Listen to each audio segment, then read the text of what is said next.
पहिला उद्धव ठाकरेंनी बोलावा. मुंबईत एवढे बांगलादेशी घुसले, मुस्लिमांची संख्या 25% झाली.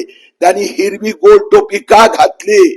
त्यांनी मस्जिदची FSI 204 करायची घोषणा का केली? अनधिकृत धारावी मस्जिदासाठी 25,000 उद्धव ठाकरेचे लोक रस्त्यावर का उतरले? मस्जिदीवरचे भोंगे बंद झाले.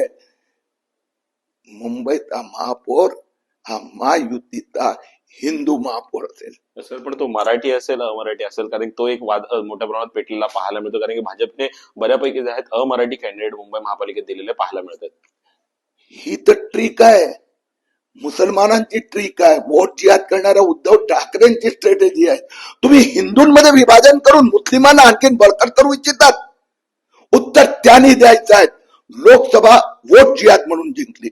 मुंबईत त्यांचे 10 आमदार वोट जिहाद म्हणून आले. अरे हे जिहादी लोक, हिंदुत्व कुठे गेलं उद्धव ठाकरेंचा? म्हणून हिंदूंमध्ये अशा प्रकारची तमिळ विरुद्ध मराठी, मराठी विरुद्ध बंगाली, हिंदू आहे. मुंबईचा महापौर हिंदू असेल, महायुतीचा असेल.